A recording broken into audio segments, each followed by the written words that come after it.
So Alberto, the stage is yours.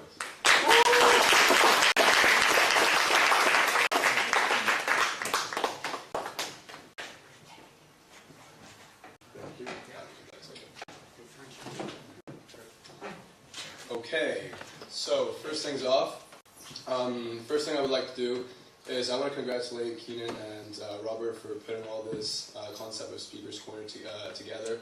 I believe it's an amazing thing. It's a great thing for people to be able to share their thoughts, no matter where you come from, who you are, what you've done, or where you're going. I think it's something very important. So first things off, I want to give them a round of applause once again.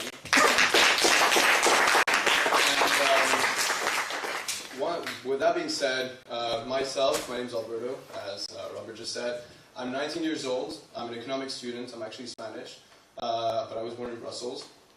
And last year, I was introduced to a company, and it really caught my attention. And through the past year and a half, approximately, I've kind of learned or developed a different way of thinking about the things I see around, the way I should act with people, the way I should do things, and the reasons, more importantly, the reason why I should do certain things. And I've developed kind of my personal philosophy, my personal way of seeing the world. And to me, it's kind of a little bit like a board game. You know, everybody's played a board game or sports. There's certain rules that you need to follow, right? Every game has their own rules, and in order to be able to win, to play the game fairly, you need to follow those rules. Well, to me, the world itself, it's a little bit like a game. It has rules, but most people don't really understand them. Most people don't really understand that the world itself has rules, and the golden rule is the fact that the rules change over time, okay? The 21st century has different rules compared to the 20th century, compared to the 19th, the 18th, 100, 300, 700 years ago. It doesn't matter. But those rules change over time. And most people fail to realize that. And I just want to share with you guys what I've learned through the past year, why those rules are changing, and what the new rules that we have today really are. So with that, I'd like to actually ask you guys 3 questions. Some people might be familiar with those questions. Number one, I would like to for you guys to put your hands up if you're actually studying towards a degree or actually already have a degree. Okay, everybody has that, okay? How many of you have done an internship or are planning on doing an internship throughout your studies at some point? Everybody. And how many of you speak multiple 2 languages or more? Everyone, right? Okay. So you might be getting my point over here. If you go back 34 years ago, in the 20th century, the rules were a little bit different. The main 3 rules were that if you actually had a degree, spoke multiple languages, had an internship, you were automatically above most people in the world, right? It was common to have a degree, or to speak multiple languages, or to have an internship, but having those 3 things together was very, very differentiatable, okay? It would put you away from people in a positive way. Nowadays, it's common to actually have those 3 things, as you guys might have noticed today. So what is it that in the 21st century is actually so important that was not that important in the 20th century? And that's the reason for my talk. That's the reason why you see young professionals on the projector. Because to me, I've kind of realized that what's going to differentiate you from other people is acting as a professional from a younger age. Okay? And what do I mean by acting as a professional? I don't mean just suiting up. You know, a suit makes you look smart, but doesn't mean you are smart or that you know how to do something compared to other people just because you're wearing gym sports or anything like that, you know. What a young professional really is to me is somebody that just decides to really take control of what they're doing, okay, and not letting outside factors influence them, you know. We can have a crappy economy, but the thing is there's a crappy economy for everybody, and there's still millionaires rising out of there. So the crappy economy doesn't stop people from doing things. What stops people from doing things is themselves. You know, that's what I've understood, is that people don't really have developed an attitude towards acting not just as a professional, but as a person that really wants to follow your dreams and achieve them. And what I want to touch upon now is what is that attitude? You know, how do you develop that attitude, and more importantly, what characteristics does the professional attitude demand?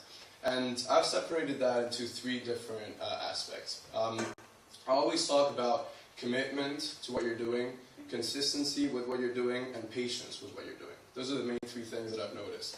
I've noticed that if you're not committed to what you're doing, you're never going to do it. Okay, you're never going to achieve the end result. You're never going to really make it a priority for you. You're always going to say that I don't have time for this, I'm too busy with that, I don't have time for that. And I've understood that a lack of time is actually a lack of priority. okay? When you say you don't have time for something, it's just that it's not important enough for you. Because we all have 24 hours a day. We just decide what we do with those 24 hours. That's just what it is. So the real question for you guys is ask yourselves, what are your priorities? You know, is it partying every Friday, Thursday, Wednesday, Tuesday, and Monday every week? If those are your priorities, you might probably not get the real end result that you want, you know? And especially us as young people, if we develop that today, okay, starting from today, we're going to be able to become more professional because we know what we want. And if you know what you want, you kind of get better into the direction which Max was talking about before, you know? If you know what you want, you get kind of a good idea of where you need to start, where do you need to start going, you know, what direction? Because if you drive, and you can, like, if you can drive a car, it's great, but if you don't know where you're going, I don't know where you're driving, you know, this is kind of what that is. And additionally to that, the second thing was consistency, you know, are you consistent with what you do? It's like going to the gym. Okay, when you go to the gym, you want to get a 6-pack, 8-pack. That's more for the guys, you know. But if you want to get that, you're not going to get that in a week, in a month. You know, you're going to need multiple months, multiple years eventually to get that end result. You know, well, whatever it is you do in life, you want to achieve something big, if you want to make a big change within your life at some point, you're going to need to be consistent with it, but not just consistent, but also patient, because these things take time. You know, big things don't happen to small people. You know, and to achieve big things, you need to do small things first, and those add up, and you get something big at the end. Okay, and how do you become a consistent person? Well, it's very simple. Sharmi touched upon that. Motivation. You know, everybody starts something because they're motivated about it. Well, the only way to actually get to the end result is by making that motivation, turning that motivation into a habit. You know, motivation gets you started, but habit keeps you going. And that's what my mentor Jim Rohn said. Is that if you're motivated about something, it's great, but motivation will not always be there. You know, you're going to have ups and downs, and the same way you go down, you can also go up. You know, it's that simple. Okay, and you're going to have people that will try to pull you down, but when people try to pull you down, it's because you're above them. That's why they're trying to pull you down. That's for a reason. Understand that. And the last thing is you need to have patience. Patience, as I just said, things take time. You know, you need to be patient with what you want to achieve. You need to be patient with things in general, and more importantly, you need to be patient with people. That's the most important thing that I've learned. And additionally to that, one big lesson that I've learned is that no matter what you do, no matter how good it is, no matter how nice you try to be, there's always going to be people that hate what you do. And not just hate what you do, they're going to hate you, more importantly than anything, okay?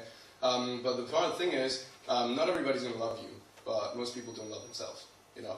They don't love themselves enough to open their mind to something new.